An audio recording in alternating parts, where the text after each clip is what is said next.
Hey, I am the developer for the text calculator here. I'm just gonna guide you quickly through how to use this tool. So first, you just want to browse a CSV file. In this case, I have an example data set prepared. It is just simply a review for byte tracking widget. And here you can filter the data.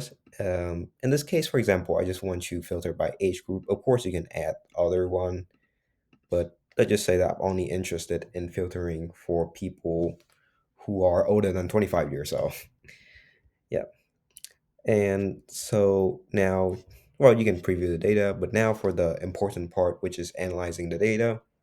For this part, you can simply think of it like how you normally analyze your numbers through an Excel pivot table. So just select the rows and the column you normally do for a pivot table. For example, in this case, I would be interested in age group and by region. And the text column I would love to analyze here, well, is review because that's the only textual data column. And for the review result length, I normally put it as standard because I don't have to read too much, but it should normally provide a balance in the context and the amount you have to read. So a question we can or a query we can ask for this is that something like, "Oh, create me a list of what a customer dislike about the product reviews in a point format." Yep. For this, you can either run a sample analysis, which take a randomized sample from your data set and make it run faster, or you can run a full analysis. In this case, let's check out the full analysis. Ba-ba-da-ba-ba-da-ba-ba-ba. Yeah.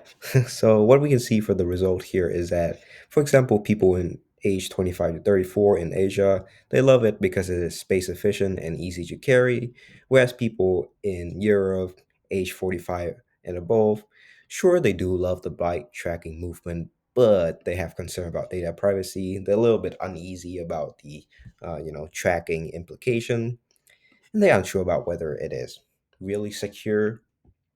So it's in a sense, it's kind of like summarizing data, similar to how an Excel pivot table would analyze. Instead of averages, it would base on the input function that we included here.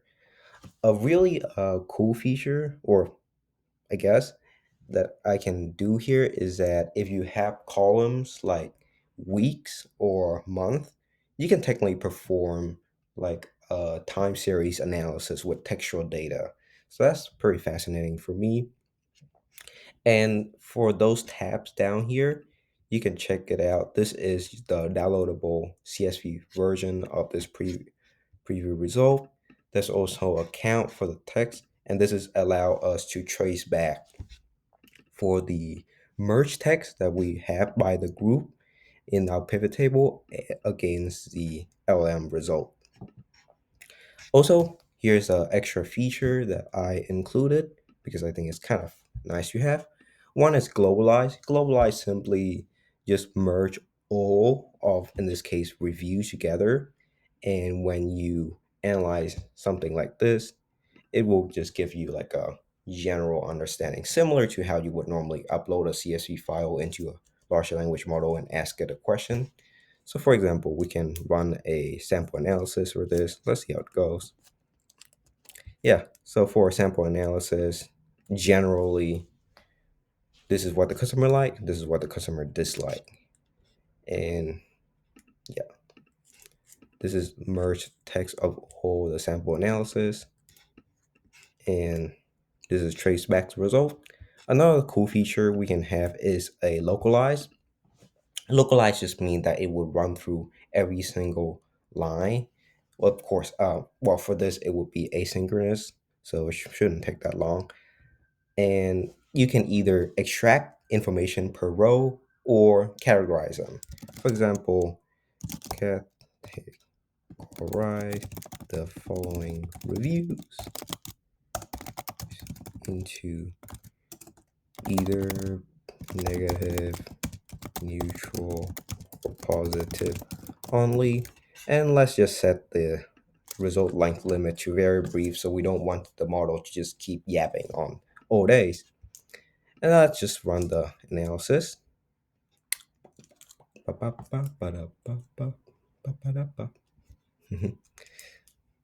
Yeah, so we can see here this is a ID's row. Uh, you know, sorry, the rows ID, and this is the traceback that we can have. For example, widget incredibly convenient, super easy, and we classify them as positive. So yeah, hopefully this review has been content dense, quick, and efficient in getting you started in using the text calculator. If you have any idea or feedback in how you use it or what you think about it, you can email me or leave a comment on Hacker News. So thank you so much for checking this out. I am the text calculator developer signing out.